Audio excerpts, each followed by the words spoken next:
Hello everyone, welcome to my channel, CrushonCovers. I'm Tracy Ann, and thank you so much for hopping on and seeing what I'm up to today. Yes, I am inspired by spring, and this is all my handiwork over the weekend. So I've planted, well, not me, but we've planted flowers, and I'm so inspired, and I decided to do a character design, a flower girl, because it's so beautiful outside. It is now spring. Even the pear tree starts to blossom and bud, and the mints are out, and even the grape have little buds on them, and I'm so impressed and inspired. And for sure, I just wanted to go ahead and play around with the concept of flowers. All right, so thank you for spending the time with me, and let's get right into it. All right, so what I have done, I'm using the gouache cakes. Gouache is now my go-to because of the vibrant pigment. I will not leave my regular watercolor out, my regular watercolor palette out. I will use it every now and then, but gouache is a medium that I'm trying. I have bought the jellies. I've not received them yet. But so in the interim, I'm using the gouache cakes to play around with, to find out if I really like this texture or the medium, or see how it works for me. And with that, you get to see what my experience is with each project that I do. All right, so I've added brown, red, and a little bit of blue, cobalt blue, just to give it a nice dark tone. I'm trying to find the perfect skin tone. It is whimsical, so I don't worry too much about if I have the right shade of the skin, because it is your imagination and what makes it perfect for you when it comes on to whimsical. I've added the red to her cheeks, just for a little bit of blush. She is so beautiful because it is whimsical and it's a flower. Yes. What I've done here is diluted my red to make a wash, and then I applied it all over the petals of the flower. It looks more like a hibiscus flower. So what I'm doing is just washing it and trying to create that gradient and that highlight.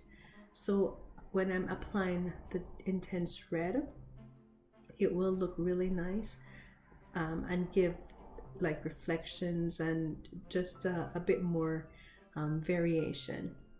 So I'm doing that, and just a tip for you, please remember to let your paper dry or work on it damp.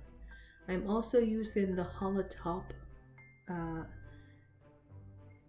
brushes here, using the Holatop paint brushes. It is a number 5, and what I've done, I've realized, is that the brushes are a little bit longer than I'm used to, so it took a little while getting used to it. So I had to learn how to hold it while I'm doing this project without creating a mess, and it was a bit of a challenge, but the more I stuck with it, I found that it was okay. I just needed some practice. So if you have the same issue, just stick with it, and you might find it, one of your go-to brushes as well. It's a really nice brush to work with. So I'm doing the same thing for the petals behind her, and if you realize what I just did there, I added a bit more intensity to the second petal, but you want to be careful. Remember, you can go from light to dark. It's best to go light to dark instead of intensely dark, because you might have to add either white or something to thin it out or give it some highlight. The best highlight is the paper white itself, or that kind of a light wash highlight. All right, instead of applying paint upon paint to give that a highlight. Okay, so I hope you do enjoy this. I did find it very, very, very comforting. Not comforting, but I found it a pleasure to actually do this piece. I think I'm really in love with whimsical.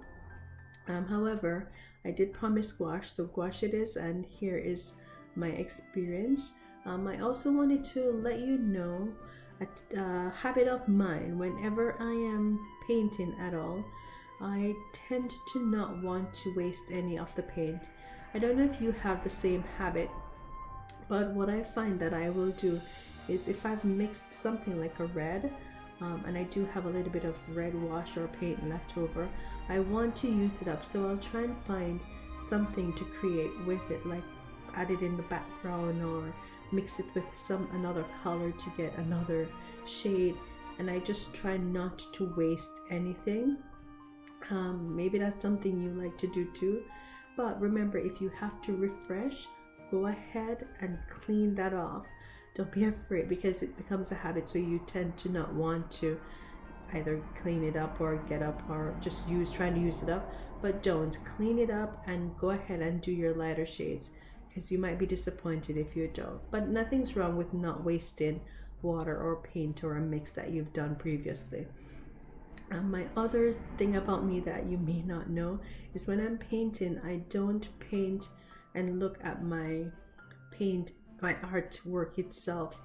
What I mean is, if I'm filming, I go ahead and I take my perspective from the lens of the camera that I'm actually filming from, because that gives me a true reflection of what it is that you are seeing when I'm doing this art piece. So if there needs to be a spot that I need to highlight a bit more, I don't look at the paper in front of me. I tend to look at the lens and to see what reflection that gives me, and then I'll work from there. And I find that it works lovely for me.